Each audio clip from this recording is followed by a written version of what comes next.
الحمد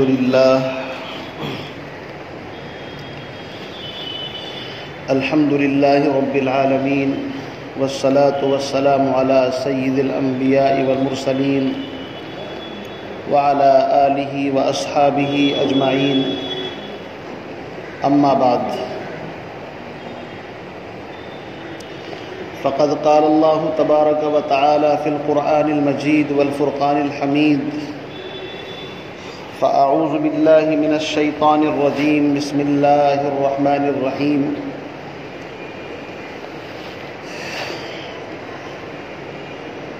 اقرأ باسم ربك الذي خلق خلق الإنسان من علق اقرأ وربك الأكرم الذي علم بالقلم علم الإنسان ما لم يعلم صدق الله العظيم وقال النبي صلى الله تعالى عليه وسلم ارحموا من في الأرض يرحمكم من في السماء أو كما قال النبي صلى الله تعالى عليه وسلم۔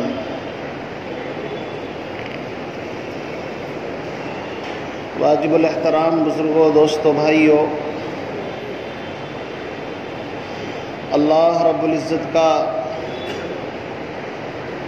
بے انتہا کرم، احسان اور اس کا فضل ہے کہ اس نے مجھے آپ کو جمعے کی نماز ادا کرنے کے لیے مسجد کے اندر آنے کی سعادت اور توفیق عطا فرمائی۔ اللہ پاک ہمارے اس آنے کو قبول فرمائے اور ہمیں صحیح اخلاص کے ساتھ اس کی رضا، اس کی خوشنودی کے پیش نظر نماز، تلاوت، ذکر و اذکار کی توفیق عطا فرمائے۔ عزیز بزرگوں، بھائیوں، جس مذہب اور جس دین کے ہم ماننے والے ہیں اس دین کو دین اسلام کہا جاتا ہے۔ قرآن مقدس کے اندر اللہ رب العزت نے اعلان فرمایا ان الدین عند اللہ الاسلام، اللہ کے نزدیک سب سے معتبر اور سب سے سچا اور سب سے پیارا دین اگر کوئی دین ہے تو وہ دین اسلام ہے۔ ان الدین عند اللہ الاسلام، اور آگے فرمایا وَمَن يَبْتَغِ غَيْرَ الْإِسْلَامِ دِينًا، کہ جو انسان دین اسلام کے علاوہ کسی اور دین کو قبول کرے، چاہے وہ یہودیت ہو، نصرانیت ہو، مجوسیت ہو یا اور کوئی دین ہو، وَمَن يَبْتَغِ غَيْرَ الْإِسْلَامِ دِينًا فَلَن يُقْبَلَ مِنْهُ، اللہ نے مہر لگا دی کہ وہ ہمارے یہاں نہیں چلے گا، قبول نہیں کیا جائے گا۔ وَمَن يَبْتَغِ غَيْرَ الْإِسْلَامِ دیناً، جو دین اسلام کے علاوہ کسی اور دین کو لے کر کے آئے گا، فَلَن يُقْبَلَ مِنْهُ، اللہ فرماتے ہیں ہرگز قبول نہیں ہوگا، وَهُوَ فِي الْآخِرَةِ مِنَ الْخَاسِرِينَ، بلکہ قبول تو کیا ہوتا، وہ تو آخرت میں بہت بڑا ٹوٹے اور گھاٹے کا سامان لے کر کے آ گیا۔ تو قرآن کی اس آیت سے پتہ چلا کہ جتنے بھی ادیان ہیں اس دنیا کے اندر، ان تمام ادیان کے اندر دین اسلام اللہ کے نزدیک معتبر اور سچا دین ہے۔ چنانچہ حجۃ الوداع، نبی علیہ السلام نے جب آخری حج کیا، 1.25 لاکھ صحابہ کرام کا مجمع آپ کے ساتھ تھا۔ اس موقع پر عرفات کے میدان کے اندر قرآن پاک کی یہ وحی، قرآن پاک کی آیت سورہ مائدہ اللہ نے نازل فرمائی، الیوم اکملت لکم دینکم، آج میں نے تمہارا دین تم پر کامل اور مکمل کر دیا، وَأَتْمَمْتُ عَلَيْكُمْ نِعْمَتِي، اور میں نے اپنی نعمت، چونکہ جس کو دین مل گیا تو ساری نعمتیں اس کو مل گئی، وَأَتْمَمْتُ عَلَيْكُمْ نِعْمَتِي، اور میں نے اپنی نعمت بھی تم پر تام اور مکمل کر دی۔ تو گویا کہ جس دین کے ہم فالورز ہیں اور جس دین پر ہم عمل کرنے والے ہیں یہ دین کامل اور مکمل ہے، اور اللہ کے نزدیک سارے دینوں میں سب سے زیادہ محبوب اور پیارا دین ہے۔ اب جب یہ دین کامل ہے تو ایسا نہیں کہ صرف اس کے اندر انسان کو عبادت کا طریقہ سکھایا گیا ہو،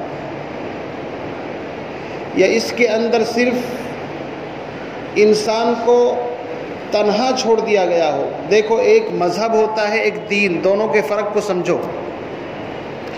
مذہب جز کو کہا جاتا ہے اور دین کل کو کہا جاتا ہے۔ سر سے لے کر پیر کے ناخن تک انسان کی جو باڈی ہے اس کو کل کہا جاتا ہے، اور انسان کا ایک ہاتھ، ایک پیر، ایک آنکھ، اس کے سر کے بال، اس کے جو مختلف اعضاء ہیں ان کو عضو کہا جاتا ہے۔ سارے اعضاء مل کر کے انسان ایک کامل کہلاتا ہے، اور اگر کسی کا ہاتھ کٹا ہوا ہو تو وہ انسان تو ہے لیکن ناقص ہے، کسی انسان کا پیر کٹا ہوا ہو انسان تو ہے لیکن ناقص، کمزور ہے، کہ کوئی آنکھوں سے محروم ہے، دیکھ نہیں سکتا، کانوں سے سن نہیں سکتا، تو انسان تو کہیں گے لیکن اس کو ناقص اور پورا انسان نہیں کہیں گے۔ دین کا لفظ جب استعمال ہوتا ہے تو دین کے اندر عقائد، عبادات، معاملات، معاشرت، اخلاق، رات کی زندگی، دن کی زندگی، مسجد کی زندگی اور گھر کی زندگی، ساری چیزوں کو ملا کر کے ایک لفظ کہہ دیا دین۔ اس دین کے اندر اتنی کشادگی ہے کہ میرے عزیز بزرگوں، دوستو، جب دین کا لفظ آتا ہے تو دین ہمیں عقائد بھی بتاتا ہے کہ عقیدہ کیا ہونا چاہیے۔ جب دین کا لفظ آتا ہے تو دین ہمیں اللہ سے عبادت کا طریقہ، مانگنے کا طریقہ بھی بتاتا ہے کہ کیا ہونا چاہیے۔ جب دین کا لفظ آتا ہے تو اللہ رب العزت کی طرف سے ہمیں ہدایت ملتی ہے کہ اگر تم بازار میں ہو تو بازار کا دین کیا ہونا چاہیے۔ تو دین ایک ایسا جامع ترین لفظ ہے کہ جس کے اندر ساری کی ساری چیزیں موجود ہیں۔ اس لیے قرآن مقدس کے اندر اللہ نے یہی کہا ہے کہ میں نے تمہارا دین تم پر کامل اور مکمل کر دیا۔ آج کے مسلمان کی سب سے بڑی غلطی یہ ہے، اللہ معاف فرمائے، کہ جب دین کا لفظ آتا ہے تو چند چیزوں کا ایک خاکہ ہمارے ذہن کے اندر بیٹھا ہوا ہے۔ دین، نماز پڑھنے کا نام ہم دین سمجھتے ہیں، روزہ رکھنے کا نام ہم دین سمجھتے ہیں، قرآن پاک کی تلاوت، ذکر و اذکار، اسی طریقے سے حج، عمرہ، زکوٰۃ، خیرات، قربانی، اور انسان کے سر پر ٹوپی، چہرے پر داڑھی، ان چیزوں کا، چند چیزوں کے مجموعے کا نام ہم نے دین سمجھ لیا ہے۔ اب اگر کوئی انسان محنت مزدوری کرتا ہے، تجارت کرتا ہے، کاشتکاری کرتا ہے یا مزدوری کرتا ہے تو ہم اس کو دین نہیں سمجھتے، ہم یہ سمجھتے ہیں کہ یہ کوئی دین کا کام نہیں ہے، تو اپنا پیٹ پالنے کے لیے اس کام کو کر رہا ہے۔ یہ آج کے مسلمان کی سب سے بڑی غلطی اور دھوکہ ہے۔ انسان ہیں ہم، انسان، ہم فرشتے نہیں۔ فرشتہ وہ مخلوق ہے جو نور سے پیدا ہوا، نہ کھانے کی ضرورت ہے نہ پینے کی ضرورت ہے۔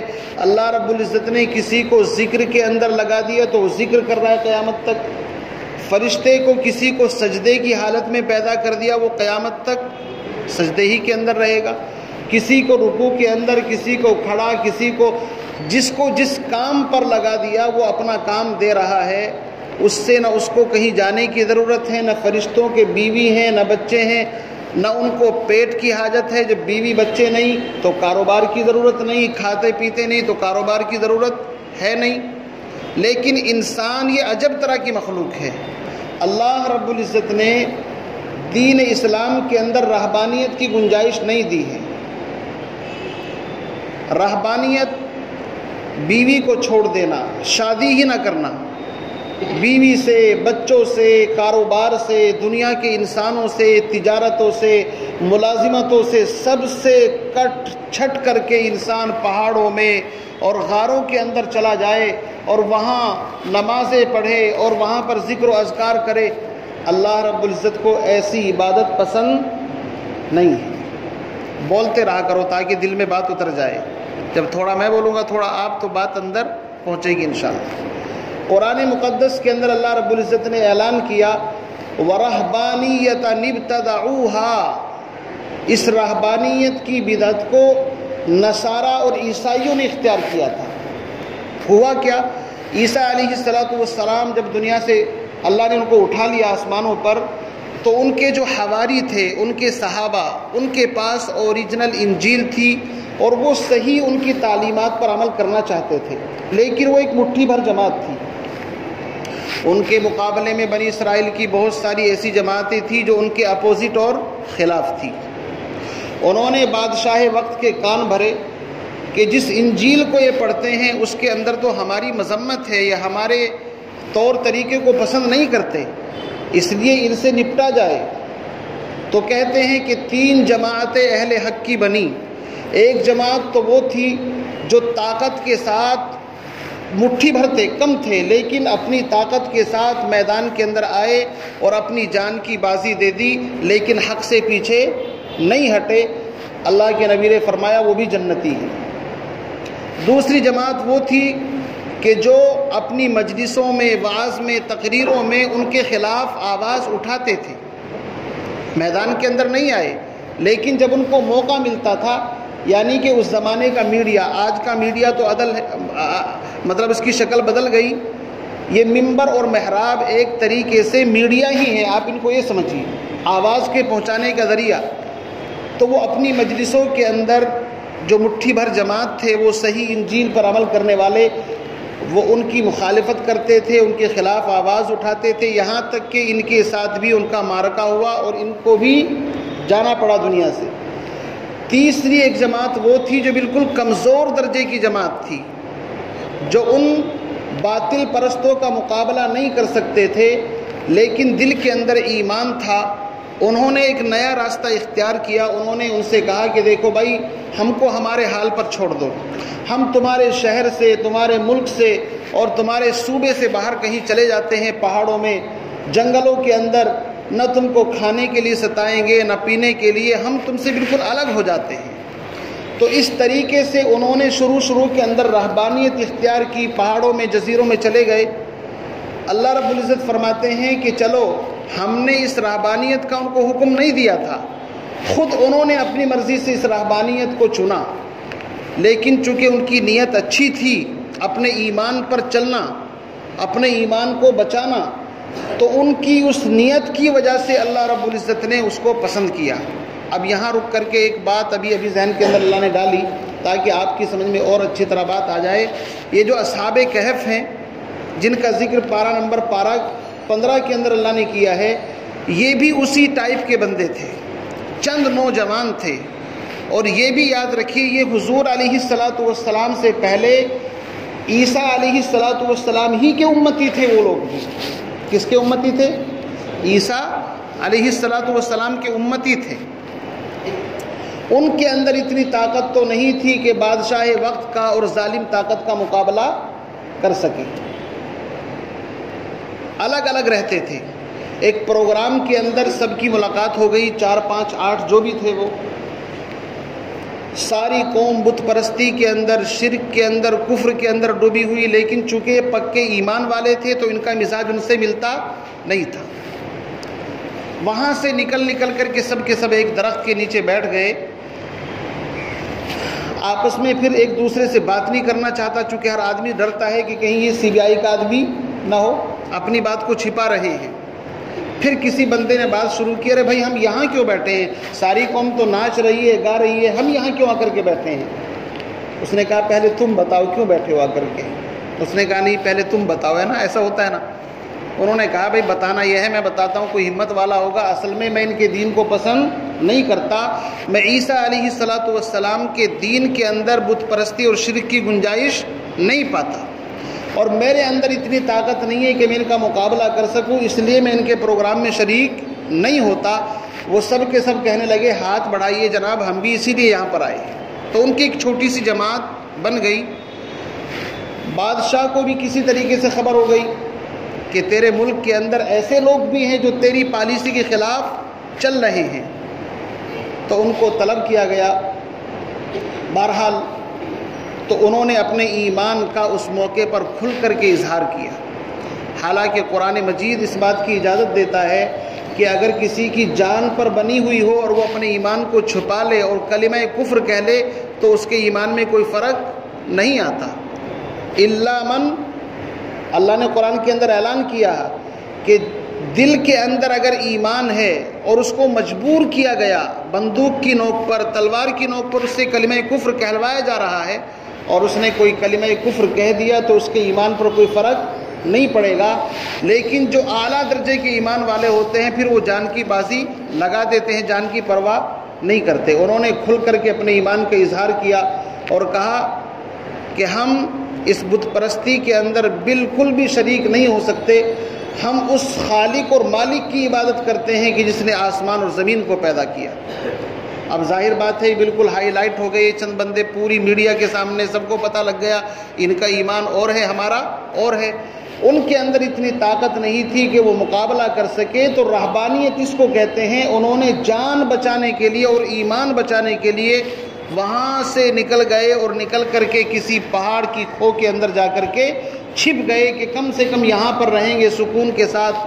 اللہ رب العزت نے ان کے اس ایمان کی وجہ سے 300 سال سے زائد ان کو اسی کھو کے اندر سلایا، وہیں پر کروٹیں عدلتے بدلتے رہے، زمانہ گزر گیا، حکومتیں بدل گئی، پھر اس کے بعد اللہ نے ان کو نیند سے بیدار کیا اور وہاں سے نکال کر کے جب وہ شہر کے اندر کھانا لینے کے لیے آئے تو قرآن کہتا ہے کہ شہر کا تو نقشہ بدلا ہوا تھا، اور جب وہ اٹھے تو آپس میں سوال کرنے لگے ہم یہاں پر کتنی دیر ٹھہرے ہیں؟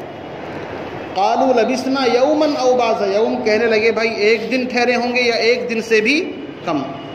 اس اللہ کی قدرت کو سوچو کہ جو 309 سال تک سلانے کے بعد نہ ان کے ناخن بڑھے، نہ ان کے بال، نہ ان کی کسی کھال کے اوپر فرق آیا۔ بندہ 10 گھنٹے اگر ایک کروٹ پر لیٹے تو کمر بھی درد کرنے لگتی ہے، اس لیے اللہ نے نظام بنایا، کروٹ لیتا رہتا ہے انسان۔ اللہ فرماتے ہیں وَنُقَلِّبُهُمْ ذَاتَ الْيَمِينِ وَذَاتَ الشِّمَالِ، ہم ان کو دائیں بائیں کروٹ بھی دیتے رہتے تھے۔ ان کی آنکھیں کھلی ہوئی تھی، باہر سے اگر کوئی دیکھے تو سمجھے جاگ رہے ہیں۔ یہ سارا غیبی نظام کب وجود کے اندر آیا؟ جب کہ ان کو اپنے ایمان کی فکر ہوئی۔ تو اس کو رہبانیت کہتے تھے اس زمانے کے اندر، کہ انسان ساری چیزوں سے الگ ہو کر کے چلا جانا۔ تو دین نصرانیت کے اندر رہبانیت ایک بڑی عبادت سمجھی جاتی تھی۔ پھر اللہ رب العزت نے کہا فما رعوها حق رعایتها، انہوں نے رہبانیت اختیار کی لیکن جیسی اس کی رعایت کرنی چاہیے تھی ایسی رعایت نہ کر سکے۔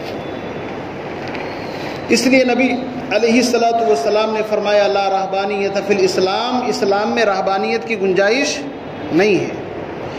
میں بات یہ سمجھانا چاہتا تھا، اگر آپ کی بات سمجھ میں آ رہی ہو، کہ اللہ رب العزت نے ہم انسانوں کو دین کامل دے کر کے بھیجا ہے، اور اس دین کامل کے 2 جز ہیں۔ ایک جز اس کا وہ ہے جو انسان کو مسجد سے جوڑ کر کے اللہ تک پہنچاتا ہے، اور دوسرا جز وہ ہے جو اپنے بیوی بچے رشتہ دار اور اللہ کی مخلوق سے جوڑ کر کے اللہ تک پہنچاتا ہے۔ اللہ تک پہنچانے کے راستے دونوں ہیں، قرآن کی تلاوت، ذکر و اذکار، نماز، صدقہ، خیرات۔ ہم یہ سب کیوں کرتے ہیں؟ تاکہ اللہ رب العزت کا قرب اور اس کی نزدیکی حاصل ہو جائے۔ لیکن اگر انسان دوسرے پہلو کو چھوڑ دے، اپنے بیوی کو، بچوں کو، پڑوسیوں کو، رشتہ داروں کو، سب سے نظر ہٹا کر کے مسجد کے اندر بیٹھ کر کے ذکر و اذکار کرتا رہے، ایسی اللہ کو پسند نہیں ہے۔ اس دھوکے سے نکلو۔ یہ اتنا بڑا دھوکہ مجھے آپ کو لگا ہوا ہے کہ آج کل کی جو ینگ اور نوجوان جنریشن تیار ہو رہی ہے، ان کے دلوں کے اندر شکوک اور شبہات ہیں، بیچارے پوچھتے نہیں اپنے مسائل آ کر کے۔ آج کے دور کا سب سے بڑا فتنہ یہی ہے کہ انسان نے دین کو چند چیزوں کے اندر سمیٹ کر کے رکھ دیا۔ ہاتھ میں تسبیح ہے، سر کے اوپر پگڑی ہے، ٹوپی ہے، لمبا سا کرتا ہے، اور چاہے وہ سارے بیوی بچوں کے حقوق بھی مار رہا ہو، ان کو بھی پھانسی کے اوپر چڑھا رکھا ہو، اور بس سمجھتا ہے کہ بھائی ہم جیسا بڑا دیندار کوئی نہیں ہے۔ یہ کوئی دینداری نہیں ہے، دینداری یہ ہے کہ مسجد میں آؤ تو اللہ رب العزت کا حق ادا کرو، اللہ سے مانگو. مسجد سے باہر نکلو، اللہم انی اسألک من فضلک، یا اللہ مجھ کو رزق حلال دے. پیٹ ہے، بیوی ہیں، بچے ہیں، پڑوسی ہیں. کیا قرآن کے اندر یہ آیت نہیں آتی وفی اموالہم حق للسائل والمحروم، کہ تمہارے مالوں کے اندر غریب لوگوں کا بھی حق ہے؟ کیا مطلب؟ اللہ چاہتے ہیں کہ تم کمائی کرو، بزنس کرو، تجارتیں کرو، پیسہ کماؤ، اور اس مال کے اندر سے جب اپنا حق ادا کرو تو غریب لوگوں کا بھی حق ادا کرو. یہ تو قرآن کہہ رہا ہے، نص قطعی ہے وفی اموالہم حق للسائل والمحروم.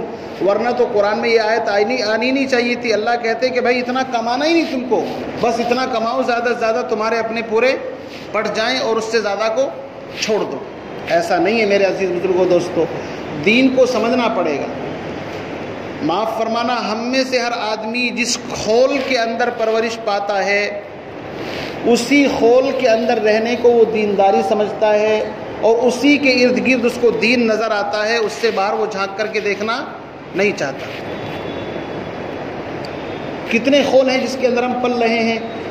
اسکول میں پڑھنے والا بچہ 3 سال کی عمر سے لے کر کے 18-20 سال تک جب وہ مسلسل اسکول کے ماحول کے اندر، وہ خول ہے، اس کے اندر وہ اپنی پڑھائی، اپنی ایجوکیشن، تعلیم مکمل کرتا ہے، تو جو کچھ اس کو پڑھایا جاتا ہے جب وہ اس خول سے باہر نکل کر کے آتا ہے تو اس کو بس صرف وہی تعلیم نظر آتی ہے. باقی اس کے علاوہ اس کو سب زمین پر چلتے پھرتے بیکار نظر آتے ہیں، اور وہ یہ کہتا ہے کہ بس تعلیم، ایجوکیشن تو میں نے حاصل کی ہے، باقی ان سبوں نے اپنا وقت ضائع اور برباد کیا ہے. اس کی کمی نہیں ہے، کمی یہ ہے کہ اس نے اسی ماحول کے اندر اپنی پرورش پائی ہے. ایک آدمی مدرسے کے ماحول کے اندر رہ کر کے زندگی گزارتا ہے. وہ مدرسے سے نکلنے کے بعد سوچتا ہے کہ بس تجھ جیسا عقل مند کوئی نہیں ہے، صحیح معنی میں تو نے ہی حق ادا کیا ہے اور باقی تیرے علاوہ سب بیکار ہے. ایک عام ذہن ہے، سب کی نہیں ہے. اگر سب ہو جائیں گے تو قیامت آ جائے گی. ایک خانقاہ کے ماحول میں رہنے والا سمجھتا ہے کہ بس اللہ کو تو نے پایا ہے، باقی سب زمین کے اوپر بیکار ہیں. میرے عزیز بزرگوں، دوستو، ایک دعوت و تبلیغ میں زندگی گزارنے والا انسان سمجھتا ہے کہ بس دین کو اگر پکڑا ہے تو نے پکڑا ہے، باقی تیرے علاوہ سب بیکار. میں کہتا ہوں یہ سب خول ہیں. انسان جس خول کے اندر زندگی گزارتا ہے وہ اسی کو سب کچھ سمجھتا ہے. اس کے باہر نکلنے کو وہ سمجھتا ہے بے دینی. حالانکہ جناب نبی علیہ الصلاۃ والسلام کی پاکیزہ تعلیم یہ ہے، اور قرآن یہ کہتا ہے کہ ہم نے تم کو تمہارا دین دیا ہے، اور سارے خول مل کر کے تب دین بنتا ہے، کسی ایک خول کو دین نہیں کہہ سکتے. نبی علیہ الصلاۃ والسلام کی تعلیم یہ ہے کہ جتنے بھی تمہارے پاس الگ الگ شعبے ہیں، یہ سارے کے سارے شعبے ایک جگہ پر ملاؤ تب جا کر کے دین بولتا ہے، ورنہ اس کو دین نہیں کہیں گے، اس کو جز کہیں گے. جیسے کہ میں نے شروع میں مثال دی تھی، ایک ہاتھ ہے، اگر کسی کا کٹا ہوا تو اس کو انسان تو کہیں گے لیکن ناقص انسان کہیں گے. ہمارے اس معاشرے اور سماج کے اندر ہمیں سب کی ضرورت ہے. ہمیں تبلیغی بھی چاہیے، اور ہمیں مدرسے والے بھی چاہیے، خانقاہ والے بھی چاہیے، اسکول والے بھی چاہیے، سب چاہیے. کسی ایک کے اوپر دار و مدار رکھنا کہ بس ہم ہی سب کام کر رہے ہیں، یہ انسان کی جہالت اور نادانی کا سب سے بڑا ثبوت ہے. یہ ایسا ہی ہے کہ جیسے کہ ایک ہاتھ والا یوں کہے کہ بس مجھے ایک ہاتھ کافی ہے، دوسرے کی ضرورت نہیں ہے. میرے بھائی بزرگوں، دوستو، دونوں ہاتھ، دونوں پیر، دونوں آنکھیں اور پورا کا پورا جسم مل کر کے کامل انسان بنتا ہے. اللہ کے نبی صلی اللہ علیہ وسلم کے زمانے کے اندر یہ جتنے ہم نے الگ الگ ڈپارٹمنٹ بنا لیے، مدرسہ الگ، خانقاہ الگ اور دعوت و تبلیغ کے مراکز الگ، حضور علیہ الصلاۃ والسلام کے زمانے کے اندر مسجد نبوی یہ مین سینٹر تھا. وہیں سے حضور علیہ الصلاۃ والسلام کے پاس قاصد آتے تھے. وہیں پر پارلیمنٹ بھی وہی تھی، کیوں جی، مشورے بھی وہیں پر ہوتے تھے، اور مدرسہ بھی وہی تھا، تبلیغ کا سینٹر بھی وہی تھا، اور تجارت کا اڈا بھی وہی تھا، اور بیت المال بھی وہی تھا. وہاں لوگ آتے تھے سوال کرنے کے لیے، آپ وہاں سے سب کی ضرورتیں پوری فرماتے تھے. تو پھر ہم کیسے کہہ سکتے ہیں اپنے ایک ایک شعبے کو لے کر کے بیٹھ جائیں کہ دین کا حق ہم نے ادا کر دیا؟ ایسا نہیں میرے بھائی. اس لیے اپنے اپنے خول کو توڑو. ہماری مثال ایسی ہے جیسے مرغی کے جو انڈے ہوتے ہیں نا، تو اس کے چاروں طرف ایک پردہ ہوتا ہے سفید جلدی، اندر ایک زردی ہوتی ہے اور باہر ایک موٹا سا پردہ ہوتا ہے چھلکا، ہے نا. جب بچہ باہر نکل کر کے آتا ہے دیکھتا رہے دنیا تو بہت بڑی ہے، ورنہ جب تک وہ انڈے کے چھلکے کے اندر تھا سمجھتا تھا بس یہی میری کائنات ہے. یہ مسلمان کو ہو کیا گیا؟ جناب نبی علیہ الصلوۃ والسلام کی پاکیزہ تعلیمات کو سمجھو کہ حضور علیہ الصلوۃ والسلام ایک ایسا انقلابی دین لے کر کے آئے ہیں جس کے اندر صرف نماز روزہ نہیں سکھایا گیا، اس میں تجارت کا طریقہ بھی بتایا گیا ہے، اس میں کھیتی باڑی کرنے کا طریقہ بھی بتایا گیا ہے، اس میں اپنی گھریلو زندگی کس طریقے سے گزارنی ہے اس کی تعلیمات بھی موجود ہیں، اور تمہیں دوسروں کے ساتھ کس طریقے سے پیش آنا ہے. کوئی ایسی تعلیم نہیں ہے جو جناب نبی علیہ الصلوۃ والسلام کی پاکیزہ تعلیم کے اندر نظر نہ آتی ہو. تلاش کرنے والی آنکھیں چاہیے. اب ہمارے پاس وقت ہے موبائل دیکھنے کے لیے، وقت ہے لوگوں کی غیبت کرنے کے لیے. اگر آج آپ کوئی ایسی تنظیم بنانا چاہو کہ بھائی میں ایسی تنظیم بنانا چاہتا ہوں کہ جو غیبت کمیٹی کے ممبر، تو آپ کو تھوک کے حساب سے مل جائیں گے، چونکہ ہر انسان کے اندر غیبت کرنے کا وائرس موجود. جہاں کسی کی پیٹھ کے پیچھے بیٹھے اور بس اپنے آپ کو ظاہر کریں گے ہم تو دودھ میں دھلے ہوئے ہیں، تیسرے کا ذکر اٹھائیں گے، کبھی اپنے گریبان میں نہیں جھانکیں گے ہمارے اندر کیا خامی ہے کیا نہیں، تیسرے کا ذکر شروع کرتے ہیں. اللہ معاف فرمائے. میرے بھائیوں، یہ امت کی ذبح حالی ہے. جناب نبی علیہ الصلوۃ والسلام نے جو دین ہم کو دیا ہے اس دین کے اندر ساری چیزیں ہم کو سمجھائی گئی ہیں. معیشت، کاروبار، ملازمت، گھریلو زندگی، باہر کس طریقے سے رہنا ہے، کوئی شعبہ ایسا نہیں ہے جس کے اوپر آپ علیہ الصلوۃ والسلام نے روشنی نہ ڈالی. لیکن ہم نے چند چیزوں کو چن لیا. نماز کا وقت ہوا نماز پڑھ لی، اللہ نے کچھ پیسے دیے ہیں اللہ کے گھر کی زیارت کر لی، تو سمجھو بس ہم جیسا مسلمان کوئی دوسرا نہیں ہے. اور چاہے ہماری معیشت کمزور ہو گئی، چاہے کاروباری اعتبار سے ہم بالکل کتنے ہی پیچھے آ چکے، ہمیں کوئی فکر اور کوئی پرواہ نہیں ہے اس چیز کی. اس لیے ضرورت اس بات کی ہے کہ ہم ہوش اور حواس کے ساتھ آگے بڑھنے کی کوشش کریں. آپ اسلامی کتابیں جب کھنگالیں گے تو اسلام کا معاشی نظام، اسلام کا اقتصادی نظام، ہمارے ایک دوست ہیں ابھی 2-3 دن پہلے ڈسکس چل رہی تھی اسی بات کے اوپر کہ قرآن مقدس کے اندر اللہ رب العزت نے مینجمنٹ کا جو طریقہ بتایا ہے. ہم قرآن پڑھتے ہیں ثواب کی نیت سے کہ الف لام میم 30 نیکیاں مل گئی، باقی کہانی ختم. کسی کا انتقال ہو گیا، امام صاحب قرآن خوانی کرا دینا یا فلاں صاحب قرآن خوانی کرا دینا اور بس قرآن بند. ہم نے قرآن کو اس نیت سے پڑھا ہی نہیں کہ جناب نبی علیہ الصلوۃ والسلام نے فرمایا قرآن کے عجائب کبھی ختم نہیں ہو سکتے. امام شافعی رحمۃ اللہ علیہ نے 300 مرتبہ قرآن پاک پڑھا. کتنی مرتبہ؟ ارے بولو بھائی، 300 مرتبہ. فرماتے ہیں کہ مجھے سمجھ میں نہیں آتا تھا کہ بھائی قرآن دلیل ہے، بات سمجھ میں آتی ہے کہ قرآن اللہ کا کلام ہے، اس سے دلیل مسائل نکالے جائیں. حدیث دلیل ہے، سمجھ میں آتا ہے، لیکن اجماع کس کو کہتے ہیں کہ جو مسئلہ قرآن اور حدیث میں نہیں ہے بظاہر لیکن اس جیسے مسئلے پر علماء اتفاق کر لیں تو کیا یہ بھی دلیل ہے؟ اجماع اس کو کہتے ہیں، اجماع اور قیاس. دلائل 4 ہیں، قرآن، سنت، اجماع اور قیاس. یعنی سب سے پہلے مسئلہ قرآن میں دیکھا جاتا ہے، پھر سیکنڈ نمبر پر سنت نبی کی، پھر صحابہ کا عمل وہاں نہیں ملتا تو اجماع، یعنی اہل علم نے اس پر اجماع کیا کیا ہے. فرماتے ہیں 300 مرتبہ قرآن پڑھنے کے بعد ایک آیت کے اوپر نظر پڑی اور وہ مجھے قرآن سے دلیل مل گئی. اجماع کے حق ہونے کی دلیل قرآن سے 100 مرتبہ پڑھ کر نہیں ملی، 200 مرتبہ، 250 مرتبہ نہیں، 299 مرتبہ پڑھ کر کے بھی وہ دلیل سامنے سے گزرتی رہی لیکن ذہن نہیں گیا. 300 مرتبہ جب قرآن کی آیت پڑھی وَمَن يَتَّبِعْ غَيْرَ سَبِيلِ الْمُؤْمِنِينَ نُوَلِّهِ مَا تَوَلَّى وَنُصْلِهِ جَهَنَّمَ وَسَاءَتْ مَصِيرًا. میں اس آیت کے اندر گھس گیا تو مجھے دلیل مل گئی. اللہ فرماتے ہیں جو مؤمنین کے طریقے کو چھوڑ کر کے اور راستہ اختیار کرے گا وہ جہنمی ہے. مؤمنین کے طریقے کو ہی اجماع کہا جاتا ہے. جب اتنا عظیم انسان اتنی مرتبہ قرآن پڑھنے کے بعد اس کو دلیل ملی، اور پہلی بات تو ہم ترجمے کے ساتھ تفسیر کے ساتھ پڑھتے نہیں، ہمارا پڑھنا تو یعلمون تعلمون ہے، تو ہم کو دلائل کہاں ملیں گے؟ میرے بھائیو، قرآن پاک کے اندر ایک ایک چیز اس انداز سے لکھی ہوئی ہے. حضرت سیدنا یوسف علیہ نبینا علیہ السلام نے خواب، ان کے اس سورہ یوسف کے اندر ہے کہ بادشاہ جو عزیز مصر تھا اس نے خواب دیکھا 7 دبلی پتلی گائیں 7 موٹی تازی گایوں کو کھا گئی. یہ قرآن کا خواب بیان کر رہا ہوں میں، کوئی ادھر ادھر کی قصے کہانی نہیں. وقال الملك انی ارا 7 بقرات سمان یاکلہن 7 عجاف. پارہ نمبر 12 آخری رکوع ہے.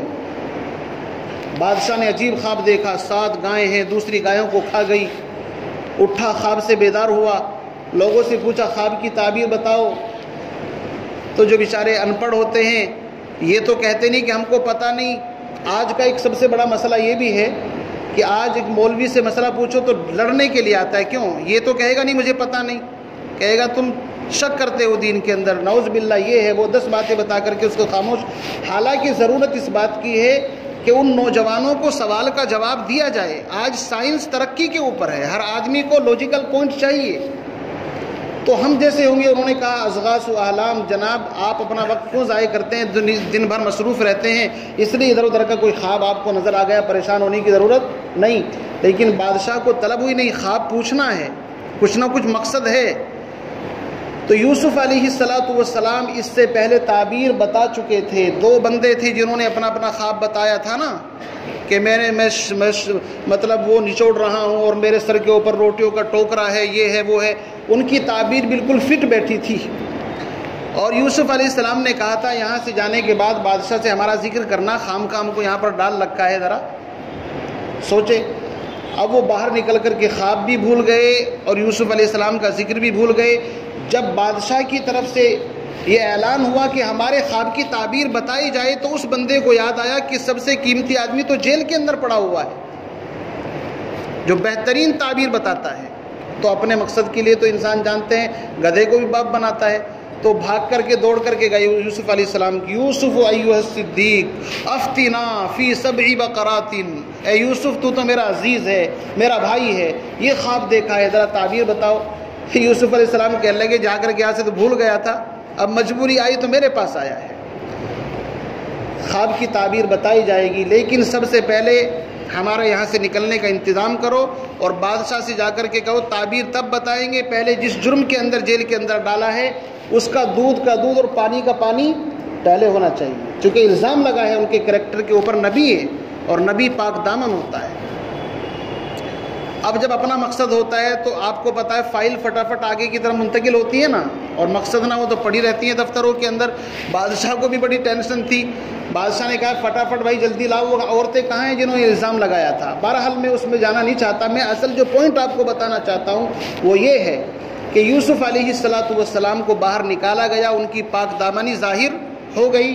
یوسف علیہ السلام نے کہا تمہارا خواب جو ہے اس کی تعبیر یہ ہے کہ 7 سال تک ملک کے اندر عظیم پیداوار ہوگی، ہر طرف خوشحالی ہوگی، بارشیں ہوں گی اور چاروں طرف اناج اور غلے کی فراوانی ہوگی. پھر 7 سال کے بعد اس ملک کے اندر ایسا قحط 7 سال تک آئے گا کہ لوگ دانے دانے کے لیے ترس جائیں گے. اس کو تمہاری اصطلاح میں کیا کہتے ہیں؟ اکنومی. اس کی تعلیم یہ قرآن دے رہا ہے. بھائی میری انگریزی کمزور ہے اسی لیے لفظ بدلنے سے بات جلدی سے میں آتی ہے. اس کو عربی میں اردو میں معیشت بولتے ہیں. آج ہم اور آپ معاشی اعتبار سے کمزور ہیں، لیکن قرآن نے معیشت کا درس 1400 سال پہلے یوسف علیہ السلام کا واقعہ سنا کر کے، جو ان سے بھی کئی ہزار سال پہلے گزرے ہیں، کیوں جی؟ کیا اس نے سے ہم نے قرآن پڑھا ہے کہ قرآن ہم سمجھتے بس ایک خواب دیکھا تھا اور بس وہ خواب کہنے والے نے بیان کر دے اور کہانی ختم؟ اس کی گہرائی میں کیوں نہیں اترے کہ قرآن نے ہم کو کنٹرول کرنے کا کتنا بہترین طریقہ بتایا کہ 7 سال اچھے، جب تم اچھی اور خوشحالی کی زندگی گزارو تو تم کو اس وقت پلان کرنا ہے آخری ان 7 سالوں کے لیے جن کے اندر قحط پڑھنے والا ہے۔ تو قرآن تو مینجمنٹ کی تعلیم دے رہا ہے نا۔ یوسف علیہ السلام جانتے تھے اگر ان کے ہاتھ میں معیشت رہے گی تو یہ ملک کی واٹ لگا دیں گے، اس لیے انہوں نے کہا، بادشاہ نے خوش ہو کر کے، اگر تم کو کوئی عہدہ چاہیے، تم تو بہت کام کے آدمی ہو، اتنے دنوں سے جیل کے اندر پڑے ہوئے تھے اللہ کے بندے، تم کو تو ہمارے پاس رہنا چاہیے، ہمارے پاس تو سب گدھے اور گھوڑے بھرے ہوئے، ان کو کچھ پتہ ہی نہیں، اور کام کا بندہ جیل کے اندر ہے۔ تو یوسف علیہ السلام نے کیا کہا؟ اجعلنی علی خزائن الارض، اجعلنی علی خزائن الارض، اگر آپ دینا ہی چاہتے ہیں تو یہ معیشت کا نظام وزیر مالیات مجھے بنا دیجئے، انی حفیظ علیم، 2 خوبی میرے اندر ہیں، ایک تو امانت دار ہوں، انشاءاللہ گبن نہیں کروں گا۔ حفیظ کا مطلب ہے حفاظت کرنا، چونکہ اگر دودھ بلی کے حوالے کر دیا جائے تو کبھی نہ کبھی اس کی نیت کے اندر فرق آ سکتا ہے، پی لے گی وہ تو اس کو۔ تو یوسف علیہ السلام نے یہ بھی بتا دیا کہ کسی کو اگر عہدہ اور منصب دیا جائے تو اس کی اہلیت اور صلاحیت بھی اس کے اندر ہونی چاہیے۔ انہوں نے کہا میں جو ملک کا وزیر خزانہ بننا چاہتا ہوں، ایسا نہیں کہ غریب گھر سے آیا ہوں اور مال ہڑپ کر لوں گا، نہیں، انی حفیظ علیم، میں اس قومی سرمایے کی اچھی طرح حفاظت بھی کروں گا، اور علیم کا مطلب یہ ہے ایجوکیٹڈ، میں اس کے بارے میں جانتا ہوں کس طریقے سے نظام چلانا ہے، ماہر معاشیات ہوں میں معیشت کو جانتا ہوں کس طریقے سے مجھے مینجمنٹ کرنا ہے۔ بادشاہ نے کہا یہ تو بہت اچھی بات ہے، ہماری بھی ٹینشن کم ہوگی، لو بھائی آپ یہ ڈپارٹمنٹ سنبھالو۔ اس عہدے کی قدر کا پتہ تب چلا جب مصر کے اندر قحط پڑا اور دور دور سے ان کے بھائی کنعان سے چل کر کے آئے تھے غلہ لینے کے لیے نا۔ بھائی پتہ کب چلتا ہے؟ جب کسی چیز کی شارٹیج ہوتی ہے تبھی تو اس کا پتہ چلتا ہے نا۔ تو میرے عزیز بزرگوں بھائیوں، سیدنا یوسف علیہ نبینا علیہ السلام نے ایسا مینجمنٹ کیا، ایسا نظام بنایا کہ 7 سال تک جو پیداوار ہوئی اس کو ذخیرے کے طور پر محفوظ رکھا، جتنی ضرورت تھی عوام کو پریشان نہیں کی، عوام کی ضرورتیں پوری ہوئی، اور پھر جو قحط کے 7 سال آئے ان کے اندر بھی اس انداز سے غلے کو خرچ کیا، کسی کو کوئی شکایت نہیں رہی کہ کوئی بھوک کی وجہ سے مر گیا ہو۔ تو بتاؤ قرآن کے اندر اکنامکس کا پورا سسٹم موجود ہے یا نہیں ہے بھائی؟ ارے بولو بھائی بولو، ہے یا نہیں؟ تو پھر ہم اس قرآن کی طرف کیوں نظر نہیں کرتے؟ ہم اپنے مسائل کے لیے ادھر ادھر کیوں بھٹکتے ہیں؟ قرآن ہر زمانے کے اندر، ہر دور کے اندر انسان کی رہنمائی کرے گا، یاد رکھیے۔ میں نے ابھی بتایا لا تنقضی عجائب، قرآن کے عجائب کبھی ختم نہیں ہوں گے۔ آپ آج اپنے سامنے رکھ کر کے پڑھو اور آج کے حالات پر اسٹڈی کرو، آپ کو لگے گا کہ قرآن میرے بارے میں آج ہی نازل ہوا ہے، اور میں آپ کو 10 ایسی جگہ سے آیتیں پڑھ کر کے ابھی سنا سکتا ہوں کہ آپ پڑھیں گے لگے گا کہ گویا کہ آج ہمارے بارے میں قرآن نازل ہوا ہے، ہماری حالت بیان کر رہا ہے۔ لیکن وقت نہیں ہے۔ میری آپ سے مؤدبانہ التماس ہے، گزارش ہے کہ آپ اتنی اہم چیز کے وارث اور مالک ہیں، خدا کی قسم کہ قرآن پاک جیسی دولت کسی کے پاس ہے ہی نہیں۔ یہ ساری آسمانی کتابوں کا خلاصہ اور خزانہ ہے قرآن کی شکل میں۔ ہم قرآن سے منہ موڑ لیا، اس سے غفلت برتی، اس کو صرف ثواب کی کتاب یا مردوں کو ایصال ثواب کی، یا کسی نے مکان لے لیا تو جناب جی یہاں بچوں کو بھیج کر کے برکت ہو جائے گی۔ ہم نے اس کی جیسے دین کو ہم نے نماز روزے اور داڑھی ٹوپی کے اندر سمیٹ دیا، ایسے ہی قرآن کو برکت کی کتاب سمجھ لیا صرف۔ اسی لیے مدرسے میں بچوں کو بھیجتے ہیں، اس لیے کہ جناب بچے نے 12ویں تو کر لی لیکن قرآن نہیں پڑھا، کوئی کیا کہے گا، مسلمان کا بچہ ہے کم سے کم چلتا پھرتا قرآن تو پڑھ لے۔ تو جیسی نیت ایسی برکت۔ ہمیں چاہیے یہ تھا کہ ہم قرآن کا حق ادا کرتے، سب سے پہلے اپنے بچے کے سینے کو قرآن سے معمور کرتے۔ جس سینے کے اندر قرآن محفوظ ہو، دین اور دنیا کی ساری نعمتیں اس کے سینے کے اندر جمع ہے۔ بلکہ حدیث کے اندر آیا کہ حافظ قرآن اگر اپنے آپ کو کم سمجھے تو اس نے اللہ کی نعمت کی ناقدری کی۔ تو میرے عزیز بزرگوں بھائیوں، میری یہ تقریر آج تمہید سمجھے، اصل تقریر آئندہ جمعے میں ہوگی انشاءاللہ، اس کے پیچھے کی تقریر یہ تمہید ہے۔ میں ابھی آپ کو بتاؤں گا کہ قرآن پاک کے اندر معیشت، تجارت اور پوری دنیا کے اوپر کس طریقے سے حالات کو قرآن نے اپنے اندر سمویا ہے اور ان سے نمٹنے کی تدبیر اور پلاننگ کیا بتائی ہے، یہ آج کی یہ مقدمہ ہے، اس کی تمہید ہے۔ اس لیے آپ ایک ہفتے تک اس مضمون کو ذہن کے اندر رکھیں اور قرآن پاک سے اپنے آپ کو، اپنی اولاد کو وابستہ کریں گے نہیں انشاءاللہ۔ ترجمے کے ساتھ، تفسیر کے ساتھ قرآن پاک کو پڑھیں، سمجھیں۔ آپ کی مسجد کے اندر فجر کے بعد 10 سے 15 منٹ درس قرآن ہوتا ہے، اللہ کا فضل ہے، اس کے اندر آئیں پابندی کے ساتھ، آپ کو بہت نفع ہوگا انشاءاللہ۔ اللہ تعالیٰ سے دعا فرمائے مجھے آپ کو ان کھولوں سے نکل کر کے باہر کے میدان کے اندر آنے کی توفیق دے جس کے اندر ہم نے آنکھیں کھولی ہیں، اسی کو سارا دین نہ سمجھیں، اس سے باہر نکل کر کے آئیں۔ دین کہتے ہیں پورے کے پورے حصے کو، مذہب کہتے ہیں اس کے ایک جز کو۔ اللہ تعالیٰ سے دعا فرمائے ہم تمام کو ان باتوں پر عمل کی توفیق نصیب فرمائے۔ وآخر دعوانا الحمدللہ رب العالمین۔